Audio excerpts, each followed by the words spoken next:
Hi, I'm Riley. And I'm Ryder. And this is my dad's show.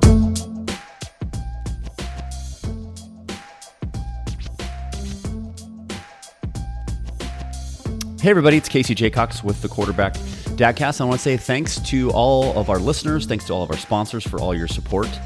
We are continuing to enjoy this journey together, inspiring dads, but I want to take a minute now to talk about Acme Homes. You've heard me talk about them before, but I'm going to talk about them again. Bob Cumming, former college teammate, amazing leader, amazing home builder. They continue to take so much pride in the work they do, the craftsmanship, the attention to detail. Whether you're looking for a home up in Monroe, up in Sultan, up in Wenatchee, this is where they're doing their amazing things. So many people during the pandemic, as we have the ability to work from home, have decided to move out of the city to try to find homes where there's more acreage. Well, that's exactly what Bob and team at Acme Homes give you. So check out Valley Vista up in Monroe. Check out Daisy Meadows out in Sultan. And if you want to even go to Eastern Washington, check out Sienna Heights in Wenatchee. They're, again, amazing craftsmanship, amazing floor plans. You can visit them at acmehomeswa.com. And if you're interested in learning specifically about listings or mortgage opportunities, contact Jen at 425-308-8082 or Denise at 425-309-2318. So now, why are we doing a new ad? Because we want to talk about a partnership they have with Portage Bank. Kevin Jensen is one of the great lenders over there. He's a senior vice president. He's going to take care of you. And right now, if you obtain a mortgage through Portage Bank, Bob and team at Acme Homes are going to pay your $500 appraisal fee. I said that right. They're going to pay your $500 appraisal fee by buying a home through them, getting your mortgage through the folks at Portage Bank. So don't wait. Now's the time to contact Jen, contact Denise. Again, Jen's number is 425-308-8082. Again, Denise is at 425-309-2318.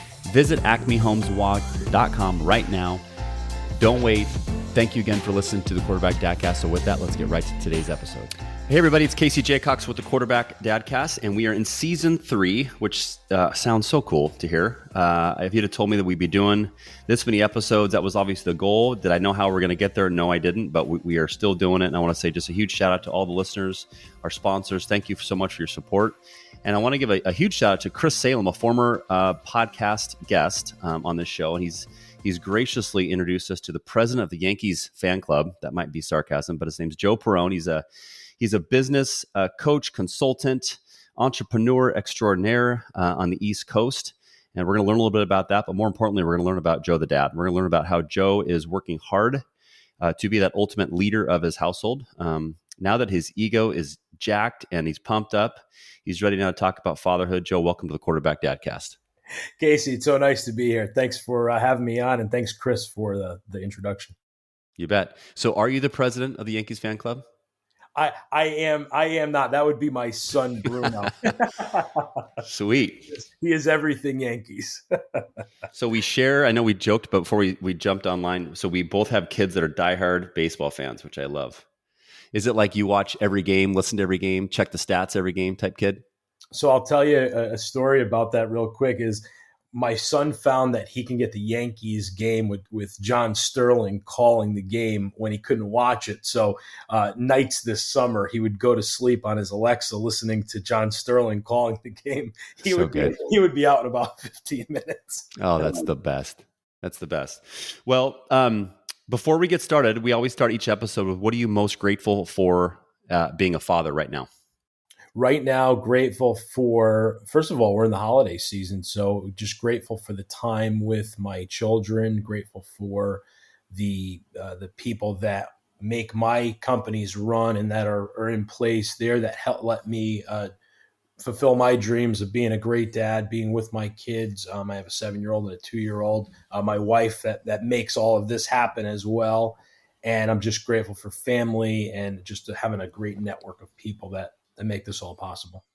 Awesome. Great answer. Well, you kind of led me as much as this is called the Quarterback Dadcast, you talked about your wife keeping it going. Most good dads, most good relationships, most good marriages, that wife, let's be honest, they're the general manager. We might be the quarterback, but they keep the ship going. So shout out to all the wives out there. I'm grateful for, so when this episode comes out, Joe, it's going to be sometime in early Q1. We're in December 8th. And as today, my dad is still with us, but he is in hospice right now. And um, we've had I talked about this in episode 2, long time ago, about just the journey my dad has been on health-wise with dementia and a bunch of stuff he's challenged with. But in these last 2 weeks, we've had some amazing visits with him, where it's almost like he's coming out of the dementia before he passes and he can see us. And my son's been able to see kind of the raw emotion that I have and the appreciation I have. Like, my dad never missed a college football game, watched me play. And that was a long time ago, but I'm just so grateful for those moments, because I don't know how many we got left, but it's just sure peaceful to be able to enjoy those now. Well, cool. Well, I want to dive in then to quickly tell us who's inside the Perrone huddle. Who's on the squad? We got a 7-year-old, 2-year-old, and a wife, but what are their names and their boys, girls? Yeah, my wife Madalena, she's the general manager of the Perrone team. I have Bruno, who's 7, and I have Marcello, who's 2. And by the time this episode comes out, I'll have a 3-nager at home. There we go. So that's the squad right now, and they're active. Bruno does soccer, and he's on his way to becoming a black belt in Taekwondo, which is unbelievable to me to think that I'll have a black belt in the house. So he might be the actual man of the house pretty soon. Right. You better don't pop off to him. You might get a old Karate Kid of the chops. But yeah, he's a tough kid. Wow. Cool names. Tell me the nationality. We're Italian. Yeah. Italian. Okay. Italian American. And Bruno Perrone and Marcello Perrone. They sound like they're go down and you got to go give them an envelope at the end of the week. But so cool. Two beautiful kids. We're delighted to have them, and they're respectful, disciplined young men. And on most Sundays you could find them serving espresso after our family meal. Oh, that's so cool. Very awesome. Well, I want to learn. Well, actually, tell us a little bit about you. What are you doing right now? What does the day in life of your business world look like? Day in life, my business world. I have been dragged kicking and screaming into business coaching. I have a background in automotive, 25 years in the automotive industry, about 12 to 13 years as a business owner. Started back in '98 as at the place that I currently own now, and had a few automotive jobs before that to fill out the 25 years.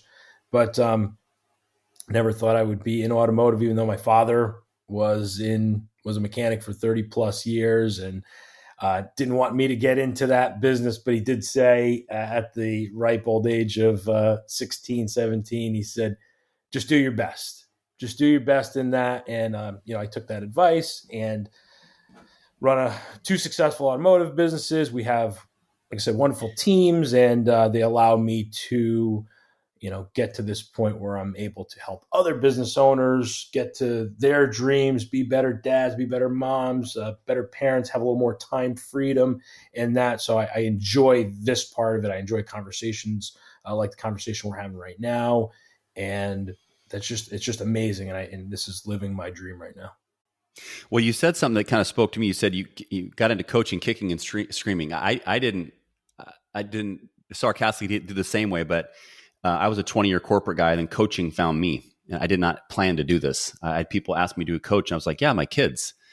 And they're like, no, like, do you coach businesses? And it's like, well, it's not really what I do. And then I wrote a book called Win the Relationship, Not the Deal. And from that has kind of spun into this coaching. But it's so, I'm sure you can relate. I heard it in your voice. It's so fulfilling to serve others, share experiences, share your own failures that helps prevent them from having the same failures. You kind of like share these street fights you had to help people keep them safe and help them out and help them achieve things that maybe took you too long to get there, but you can help shorten that learning cycle, which is super gratifying. Yeah, I could tell you a quick major failure story that kind of got me to where I am now. If you sure, yeah. So 2014, pivotal year, first year of marriage. We had Bruno was just on the way in 14, and he was probably about 3 or 4 months from being born. And I was go, Casey, 60, 70 hours a week. I was on site at the business, go home, do the Facebook, the marketing, do as much emailing, responding as I could. And that would lead me to about 2 a.m. And then I would kind of lazily go up to bed and get a few hours of sleep and wake up and do it all over again. And that was my life, for about 3 or 4 years leading up to 14.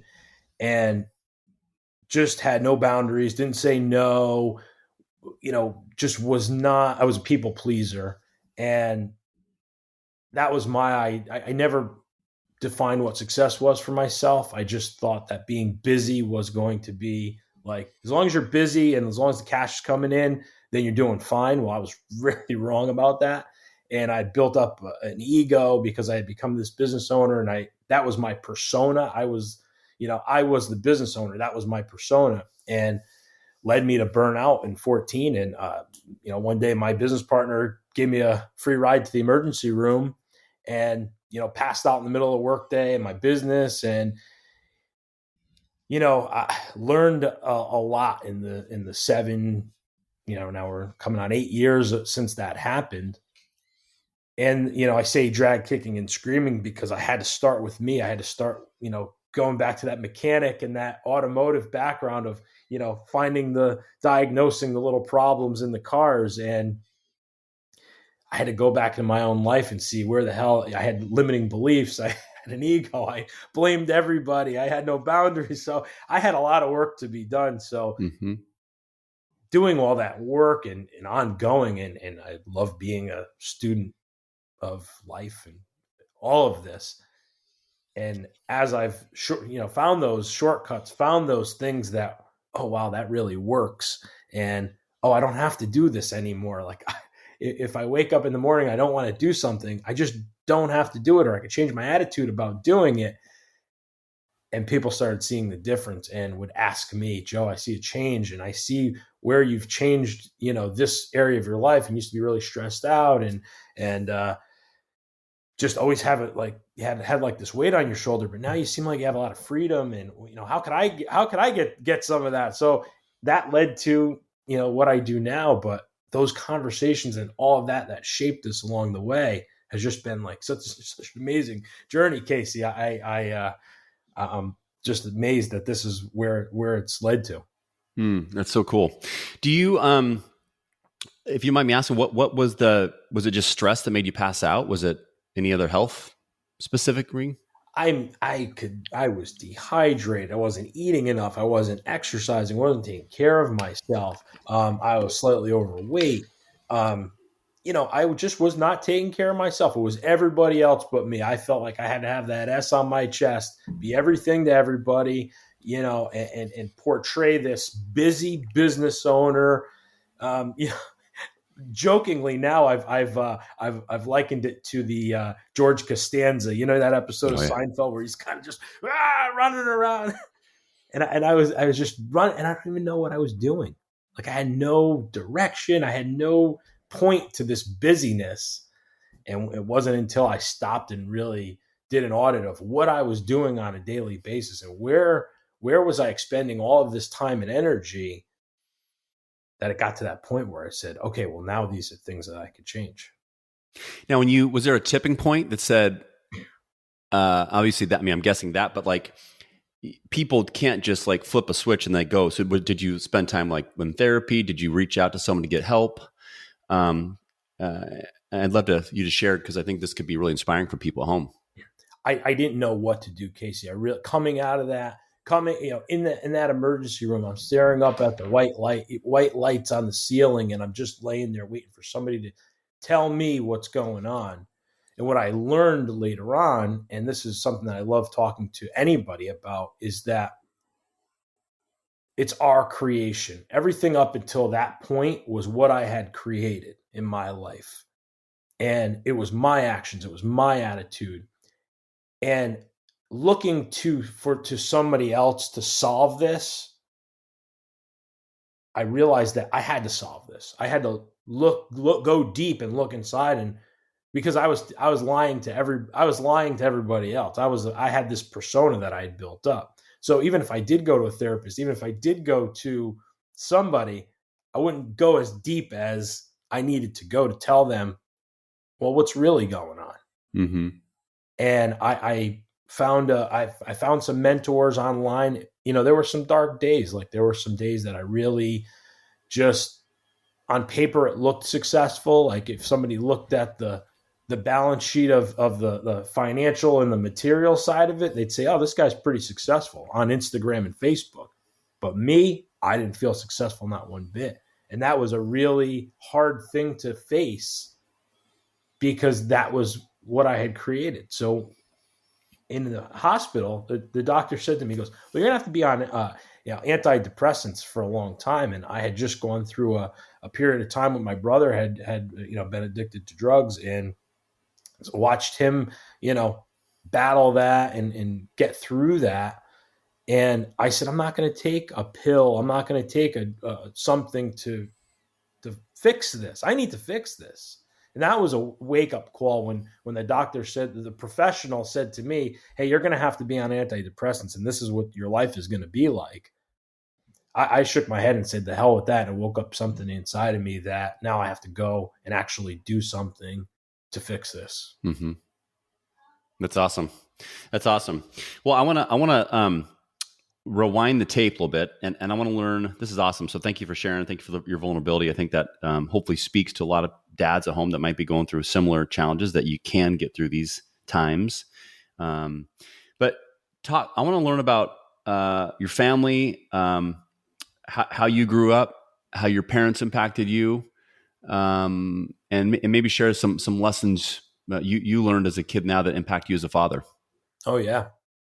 So grew up I'm in the New Haven, Connecticut area. So grew up there, and 2-parent household. We went to church. We were, great family. We had, we were the typical, I have a brother that's 18 months younger than me, and a sister that's 10 years younger than me. But me and my brother were those kids that were outside in all hours of the night until we got called in for dinner. We played, basketball, baseball, rode our bikes. We were those typical kids. We'd go get the baseball cards at the corner store, that all American dream family. And I grew up in a family of service. My mother worked for the church, and she was the one that would be, take us to, when we were old enough, take us to the Saturday food drive and fill up the grocery bags and hand it out to people that really needed food and clothes. And I can remember being probably 7 or 8 years old, sitting on her pastor's front porch, and we were making food bags, and we were making different things for people that didn't have anything, and sorting clothes. I remember doing that when I was a kid, and just really realized how grateful I was to have, first of all, both of my parents at home. Grateful to have, we lived in a decent neighborhood, and we had a nice house, and we weren't wealthy by any means, but we were wealthy. We had all the other makings of wealth, the things that you can't buy. Mm-hmm. There were always people in our house. We always had company on Sunday. There was always a big pot of, we're Italian, so a pot of sauce on the stove on Sunday, and you never knew who was going to come by. And my parents always had an open house, and that was always something that I grew up with. There were always different people in our house. So yeah, those were some of the things I take away, that now even, Sunday at our house is like a ritual with, my in-laws and my parents come over most Sundays, and we'll have that family meal. So it's something that has carried on. Wow. Now, tell me about your dad. What did your dad do? My dad was a mechanic, 30 years, drove a tow truck at night, and, picked them up at night and fixed them by day. And he worked for a few companies that, he was always my father was always the guy, everybody called him back before the cell phone days. They'd drop by our house and drop their car off after hours if he could fix them for him, or would come into the shop and see him. I remember days working with him as a young kid, just going in and, finding something to do, like wash a car or detail a car. And there were always people coming in and seeing him, and always wanted to deal with him to fix their car, because they knew he was reliable and would shoot him straight. So that was a good memory of my dad from that time. Are mom and dad still with us? Oh yeah, yeah. Yeah. Mom and Dad just saw them the other day. They're typically at my house once a week, so seeing the grandkids and it's great to have them around. And they've just lost. I think they just lost about 12 to 15 pounds each. They're better than ever. Love it. Yeah. Tell me where the passion for mechanic came from for your father. For him, that's a great question. I know that he was always into fixing cars, and he always tells me about a 70 Olds Cutlass that he had. That we have if you're familiar with the Connecticut area, we have the West Rock Tunnel. It's on the Route 15 here, and it's pretty, about a half a mile tunnel. He always tells me about racing through that tunnel. So I'm sure there was a lot of braking. There was a lot of, my father's not the guy to keep his foot on the pedal lightly. He's got a heavy foot, so I'm sure he broke a lot of stuff. So I'm sure at some point he had to learn how to fix that all himself. So I think that could be where the love of mechanics comes in, and he liked helping people. My father was always the DIYer, so would always find a way to do it himself before he sent it off to somebody. Oh, I'm jealous. I'm jealous of that. I'm the guy that loves outsourcing stuff to keep America going. I am like the worst handyman ever. I think it's maybe a patience thing, or God, I suck at that. I wish I was. So you're raising your hand too. You're that too. My father-in-law is like MacGyver, if you remember that TV show. I'm like, he could fix anything. I got buddies who are very mechanical. I got maybe the gift of gab, or I don't get nervous in public speaking, and I can meet anybody and we're buddies, and they call me he who over invite if I had a tribal name, but I guess we all got our strengths and weaknesses, but I do wish I was a little bit more handy. Yeah, I could agree with you on that one, Casey. I think maybe because my father was so handy, I didn't. He always did everything. So, right? Yeah. So I use that as my excuse, Casey. I usually just go with the people who want to start making fun of me. I say, how many words can you type per minute? That's my go-to. Yeah. Because in my tool belt, it's like paper mache, scissors, and Crayola. That's usually my tools. Joking aside, but okay. So you went through, obviously, family of service. Sounds like obviously you're serving people now. You're trying to set that example for your kids and your family. Tell me what things you've done in your life to prevent Joe from going back to the Joe of 2014, so that you can stay as present and focused as being the best dad you can be right now. Great question, Casey. So coming out of that 14, I read a lot of books. I mean, hundreds of books, consumed so many podcasts, consumed so much material, because, I'm embarrassed to say it, at 2014, I didn't know one book on business. The last time I had read a book was, last year of high school. I had joke books, like sports stuff, nothing to build myself to win and succeed on this journey. And so that's one of the things that prevents me from going back, is staying curious, staying in that student and that learning mentality. And one of the things that I learned was that if the glass is always full, if that glass is always full of knowledge, and I know everything, because that was me before I burned out, I knew everything, couldn't tell me anything. There's no room for anything new to come in. There's no room for any open-mindedness. There's no room for any new concepts, because all your beliefs and everything's just so packed. Think of that packed suitcase you got to sit on to zip it up before you go on a trip. That was me. You couldn't fit another thing in there. So always staying curious about what I can learn today, and asking myself, what's something new that I can learn today? Who can I learn from? What situation? So if there's an issue in my family, or an issue in my business, or an issue anywhere, or something good that comes up, what can I learn from this? How can I share this with somebody? How can I learn this, a principle for my own self? And that keeps me from going back to that old way of ego and blaming other people for my life. And I'm the creator of my own life. That's what I learned. So if I'm the creator, boy, I need to keep an open sheet of paper every morning, because there's something new that I could create today. And then another thing that I learned was that, Zig Ziglar talked about this. For you to get anything you want in life, you have to help as many people get what they can in life. So building up teams of people, whether it's great friendships, whether it's two great children and a wife. Hey, keep your wife happy. Know what keeps your wife happy. Know what keeps your children happy. Know what that is. Know what keeps your employees happy. Get them to their goals. We always think about it in a sense of like clients, but if you're keeping your wife happy and you're keeping your family unit happy, oh my gosh, like it's like 75% of it right there. Mm-hmm. So we think of that phrase from Zig in a business and a client and a money sense, but peace of mind and freedom, it's priceless to me, Casey.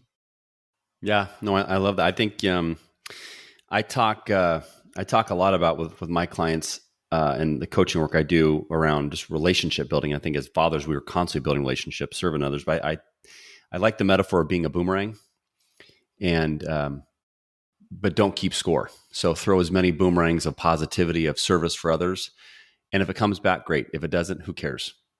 But if more often than not you're throwing more boomerangs of positivity, it's going to come back. It always does. I'm 45 years old. I've seen it happen multiple times. Sarcastic Uncle Rico reference here. If I constantly tell my linemen how shitty they are, well, weird. Why am I getting sacked all the time? Right?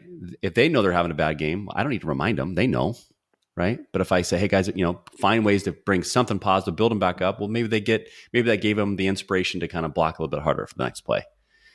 Same thing with our kids. It's like appreciating the little things, focusing on process, not outcome, like helping them just the small little wins along the way is so important. You made me think of that when you said that. I want to understand, so I think the journey you've been on is really cool and inspiring. And I think it's, not many people can flick a switch and be this intense, voracious reader. Tell me how hard that was to go from, being someone in a I'm thinking in a mechanic, it's essentially kind of a blue collar industry, to boom, taking a step back and just getting back to books. That seems like, might be kind of hard to do. Was one of the hardest things I had to do. And I remember getting in with this mentor that I had found online, and he stressed the importance of reading and setting goals. I never set any goals. So the first thing I did was ordered the books.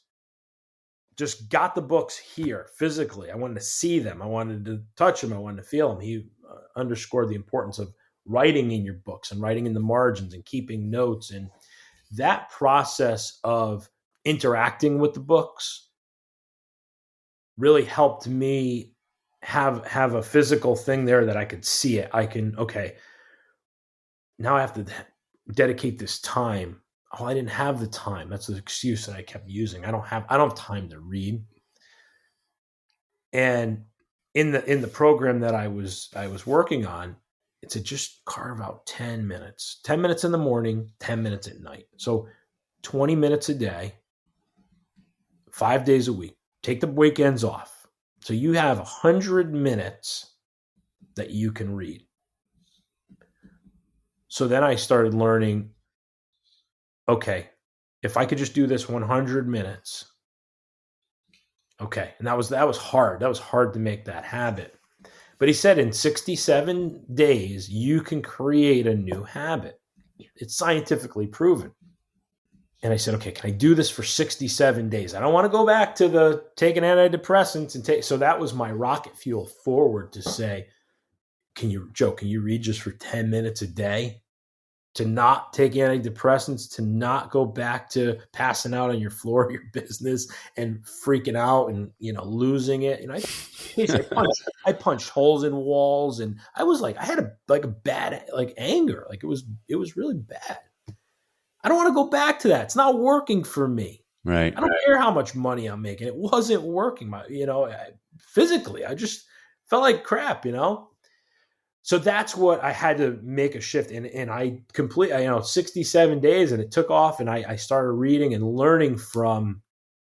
Hey everybody, it's Casey Jacox. I want to take a quick break to talk about my friends up at Catch Sitka Seafoods, who continue to be just an amazing loyal sponsor. And for those of you who've tried it, thank you. For those of you who haven't, you're missing out. And now's the time to make sure that you visit catchsitkaseafoods.com and get some of those amazing smoked salmon. Get some of that amazing rockfish, blackfish, black cod, salmon, whatever it might be, whatever you like. But what's great about opportunities they have, now's the time to subscribe to a box so that you're going to get that reliable cadence of the best fish directly from the dock to the doorstep. And what's great about Catch Sitka Seafoods, they make it so easy.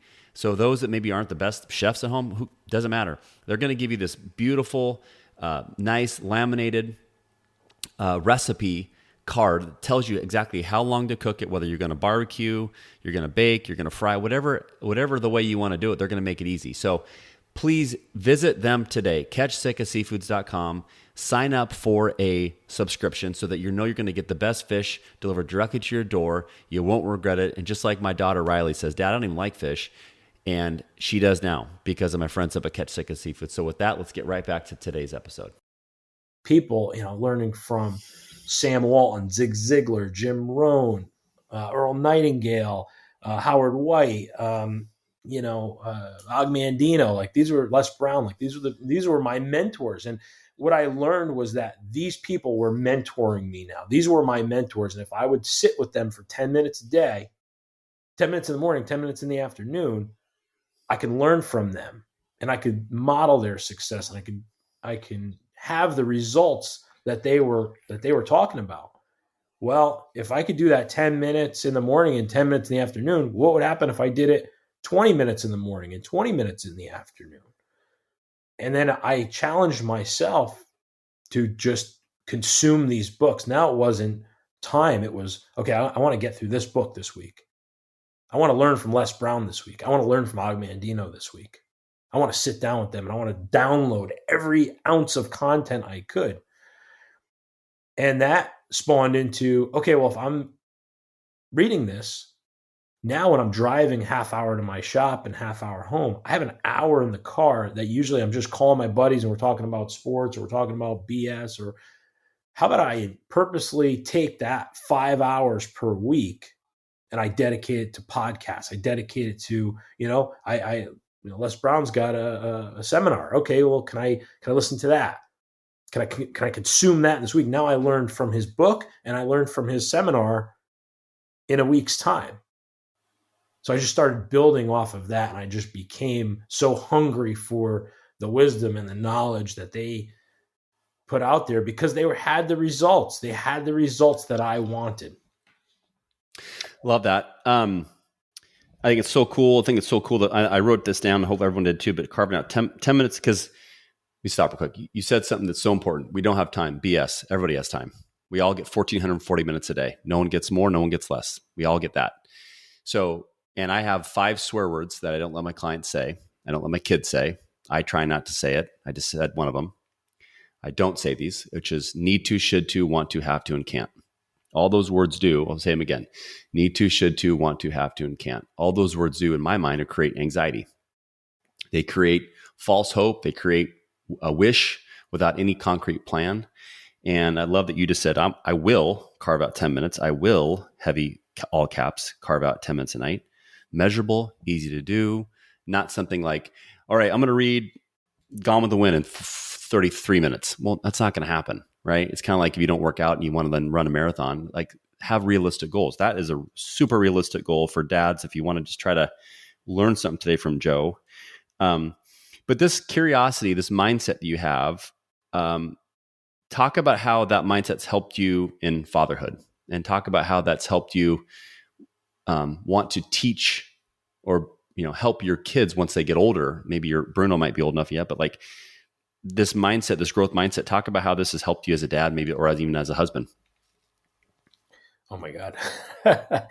It's just, I can't imagine not having this mindset right now, and I think that was the part of it before Bruno was born. When I went through that period of burnout, I didn't like the dad that I was bringing to the table at birth for Bruno. Like I didn't like that person, So if Bruno was crying in the middle of the night as an infant, and I had this anger issue, or if I had this, I blew up, or I was just, would I bring that energy to him? Could I be this present father that's enjoying this time with my son?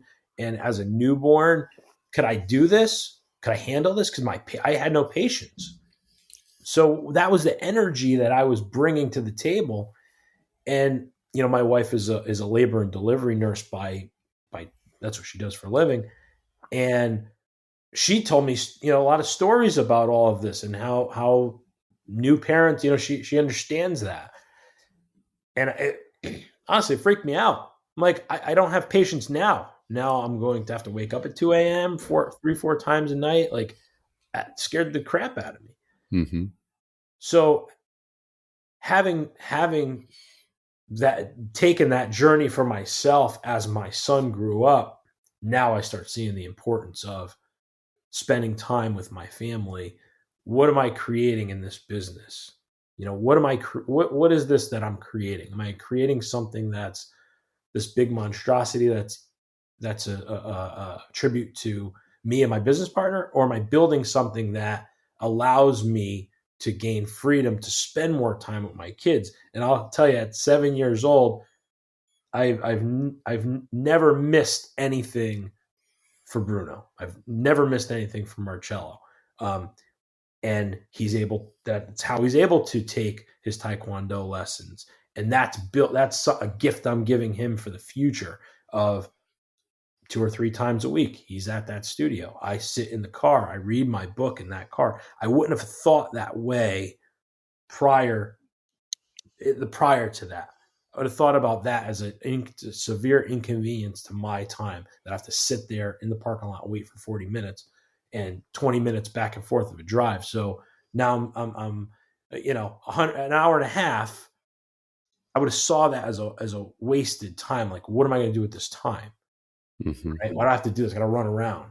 Oh no. Now I see this as a asset that I'm building for my son, that he's able to go there and experience the joy of Taekwondo, of the camaraderie, building that discipline skill set for himself. He's doing all of this himself. He's earned all those belts himself. I get to give him that gift. So I get to do this. This is a get to, not I need to, I want to, I should to, I have to. And it's not creating, to your point, it's not creating anxiety for me. It's like, I get to do this for my son. Like, this is so cool. Mm-hmm. So I hope that answers your question on really one of the biggest principles for me is that I get to do this. I get to be a dad. I have this like privilege to be a father. Yep. No, I love that. In my mind, I was thinking that, and I'm so glad you said it. So you took the words out of my mouth. Tell me what comes to mind when there's a dad at home saying, "Hey, Casey, Joe, this is easy to be said, man. I can't. I got a busy day, man. I'm working 2 jobs, man. It must be nice. You guys get to go all these kids' sports." How can we inspire them to know there's something out there that you can, get there. You can start changing your ways. You can start going to little things. Tell me what comes to mind. Well, what instantly comes to mind as an employer is that have a conversation. If you work for somebody, have a conversation with your boss, with your manager. Tell them how important family is to you. Stress to them the importance that, as a father, you can be a more productive person in that company. Even as a business owner, you could be more productive when you know that your needs are met at home, and when you're checking off all those boxes.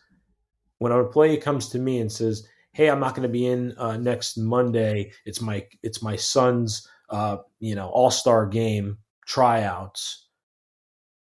There's no question. We've talked about that. That's a value that we value as a company, and we want our employees to know that they can have these moments with their family because that's what we value. We want them to have that same thing.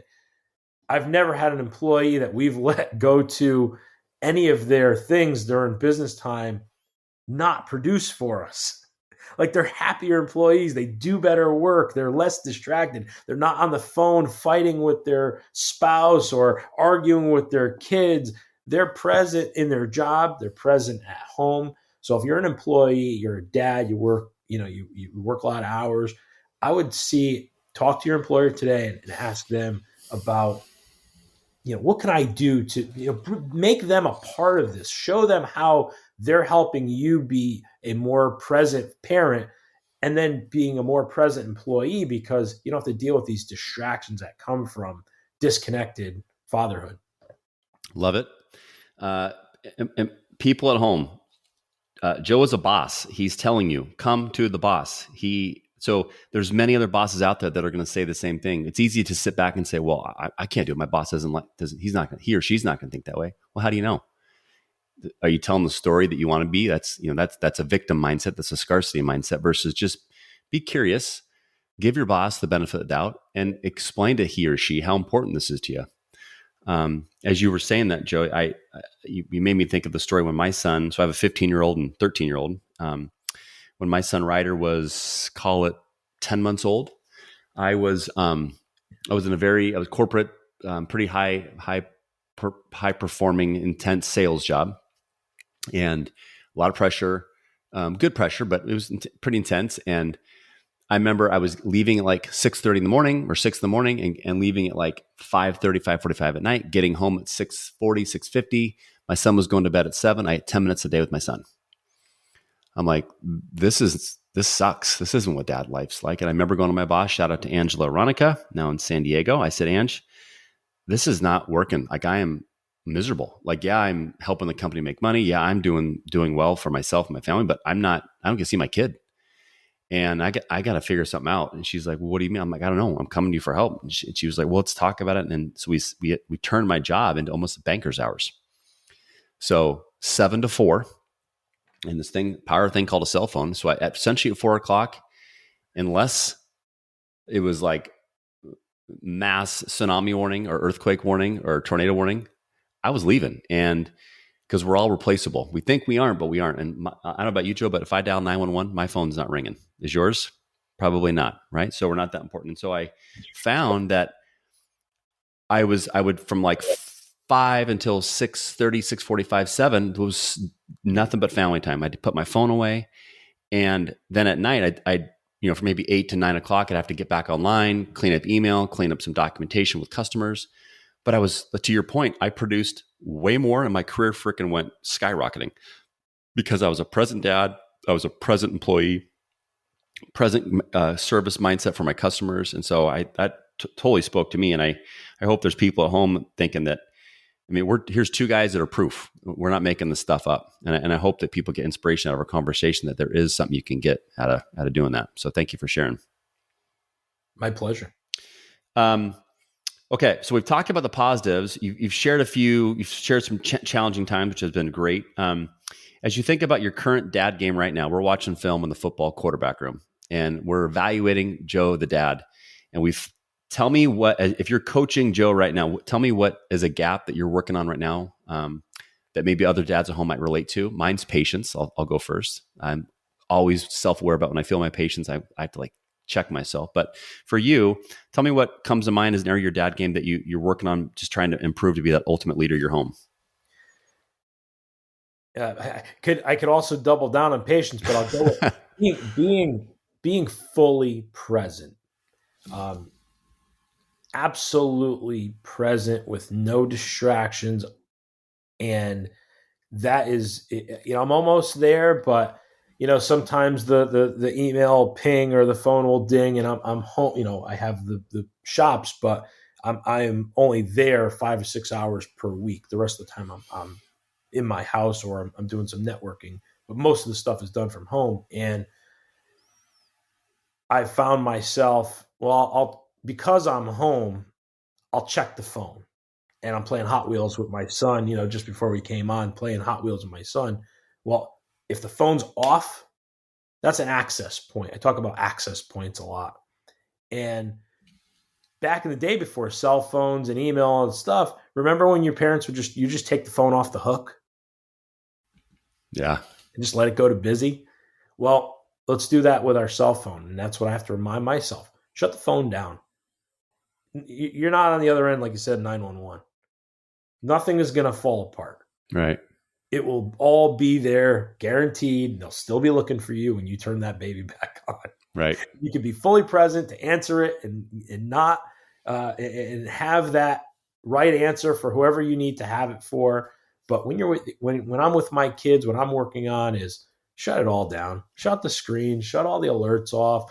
Do not disturb is the best feature on my phone, and shutting it off is even better. Sometimes I just let it go dead and sit in a drawer.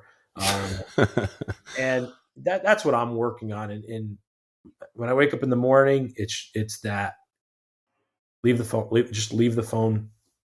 You got to get your kids ready for school. You want present time with them. I cook them breakfast almost every morning.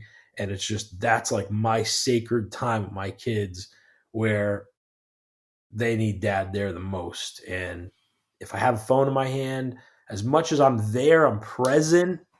I'm not present. I'm not looking at them, hearing what the stories they have to tell me, looking for clues, looking for signals of that there might be something wrong.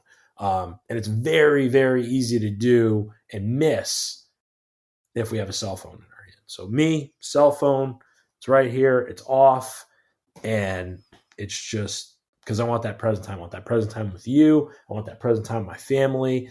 And it's just led to me being, my memory has improved. Like I have soaked in so many good memories from, I had a lunch yesterday with a colleague, and he told me these stories, and I was so present, and the phone wasn't going off and the watch wasn't going off and all this other little distractions.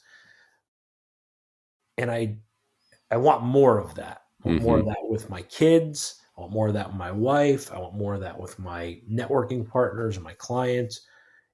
And I want that in return. So, cell phones, shut them down. Love it. That's proof. I know people, when Joe's saying that, you might feel that anxiety in your belly, like, oh my God, I can't shut that phone on. I'm so important and my employees need me and my clients. No, they don't. There's a book, I think it's called The $1 Billion Coach. Can't remember the name of it, but he talked about, coaching, I think Google executives when they first started, and Microsoft, like executives are calling, I think Bill Gates or someone was calling him, and he put his phone to voicemail and he was coaching his kid. And I was like, that spoke to me, because I was like, that was my sacred time when my kids were younger. And I coached them like from 5:30 to 7 or 7 to 8:30.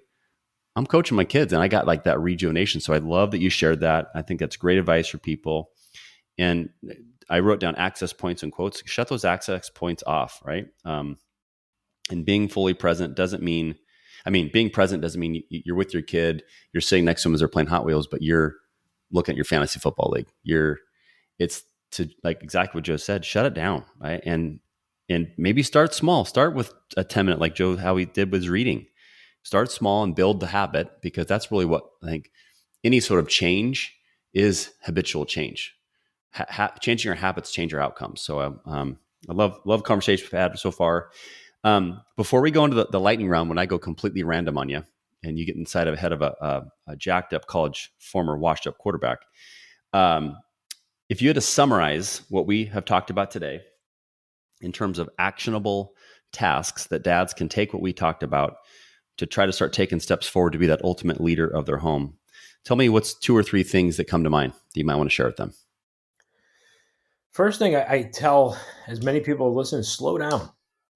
I've learned that when we're going at 100 miles an hour, we think that we're being more productive. We think that we're getting more done, but it's an illusion. It's such an illusion. And if we can get to the point where we forget about time, there's commitments that we need to make. Of course, there's things that we need to be on time for. But when there are those moments where you can just slow down, you're going to get to that. You're going to get to that point. You're going to, on that drive, you don't need to speed and go super fast and rush through traffic. Just take your time. Be a little bit earlier. Start your day a little bit sooner. Go to bed a little bit earlier. I talk about getting, 7 to 9 hours of sleep. People laugh. if it's the old air mask thing, right? If you don't put your air mask on first and take care of yourself, no, you're giving everybody 60 to 70% of yourself if you're giving them that. So people would rather have you at 90 to 100%. So start with yourself. Take care of yourself first. So slow down. Take care of yourself. And it's hard for guys to do.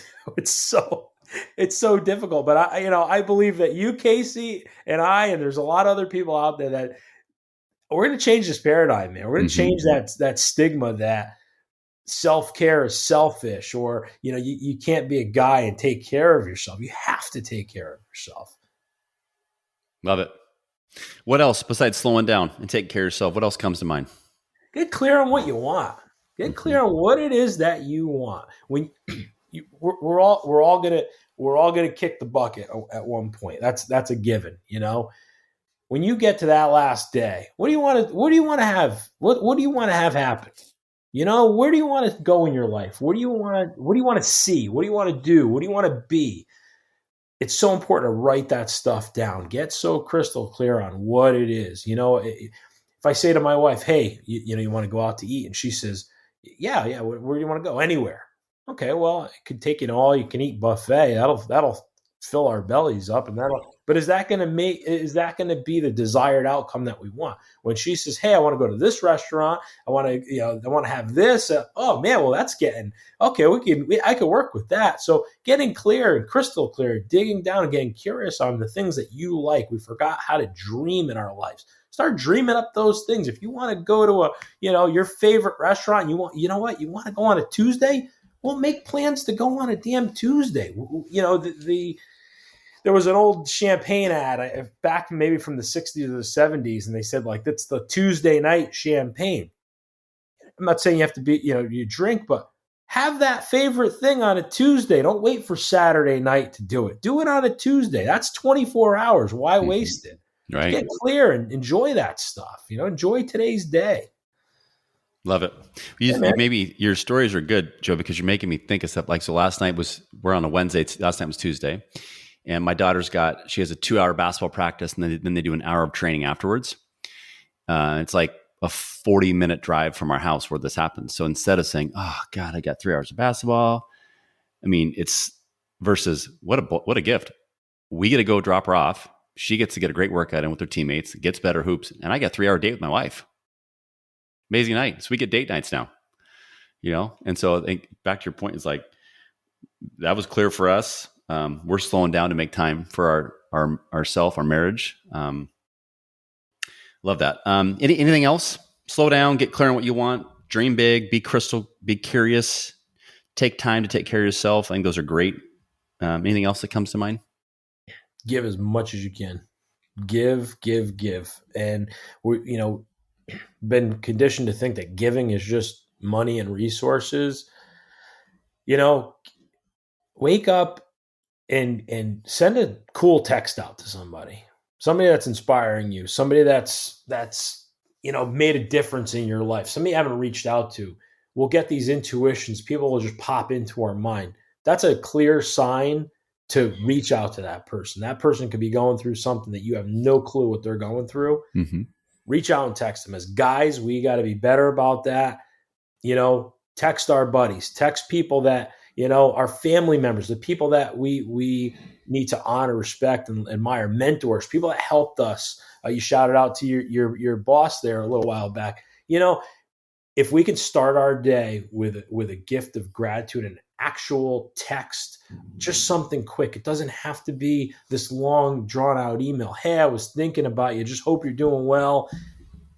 Give those things. Give compliments to people. If somebody really made a difference in your life, if somebody just, brought your mail, was in the wrong mailbox, just thank that person. Just show your gratitude and show it as much as you can in 24 hours. Love it. You were describing that drive-through moment when someone pays your coffee in the front. But we don't need that moment to do it. Just start with doing it. So I love your mindset of service, servant leadership, positivity. That's what I think the world needs more of.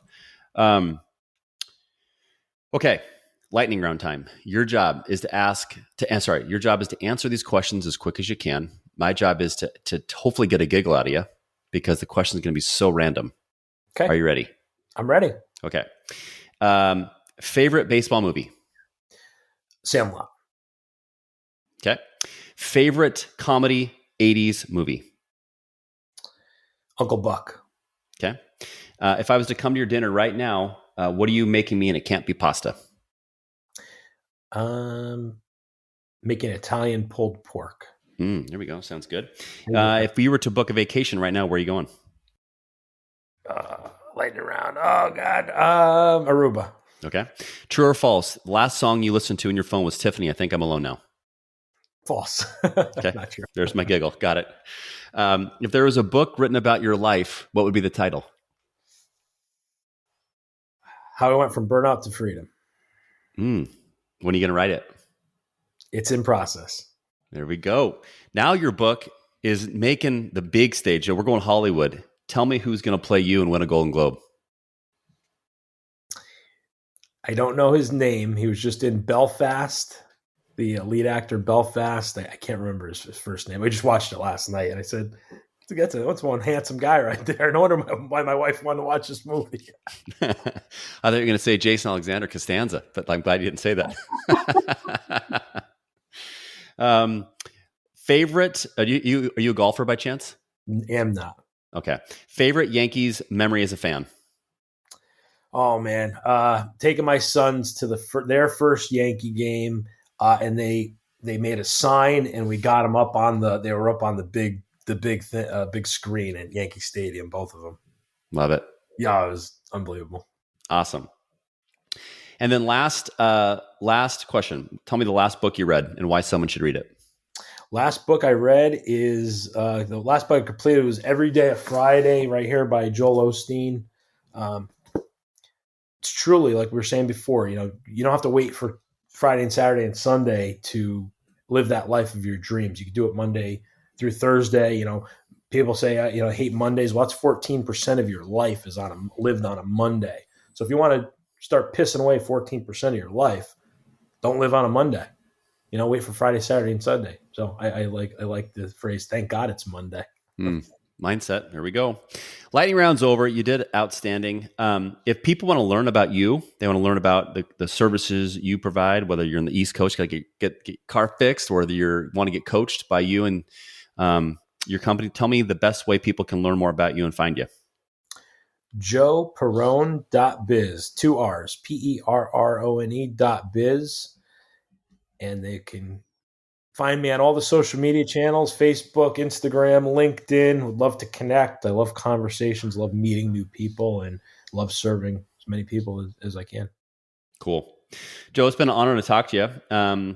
I'm assuming my sponsors are going to be with us. So if they're not, you're going to get some love anyway. So shout out to Catch Sitka Seafoods. If you are a seafood lover, please give these guys a chance. They're based in Sitka, Alaska. It's the freshest seafood.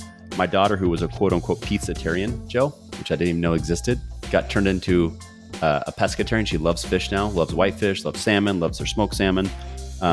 They ship it as fresh can be. They make it so easy with like cooking recipe cards. They have holiday gift stuff right now if you want to check them out. But then also a shout out to Acme Homes. They're a very talented home builder in the state of Washington. I know it's not going to serve our friends in Connecticut. However, if you want to move to Seattle, give Acme Homes WA a chance, and Bob Cumming and team do an excellent job. But with that, man, I appreciate you. I can't wait for people to listen to this episode and keep being an awesome dad and keep serving, because the world needs more people like you, brother. Keep it up. Casey, it was my honor and pleasure, man. It was a great highlight of my day to spend some time with you. Cool. Have a good day. Bye-bye. What about you? But I really enjoyed that episode with Joe today and learned so much. And what I really loved is the way he talked about getting clear on what we want, slowing down. Such good advice for us dads. But before I let you go, please, if you can, take a minute, go to iTunes, go to Spotify, wherever you consume your podcasts, and please take time to let us know how we're doing. Leave us a review so that we become more relevant and aware for other dads out there who are looking to better themselves. So I can't thank you guys enough for all your support. I hope you continue to work on becoming that ultimate quarterback of your household. But again, thank you guys so much for your support, and we will see you next week.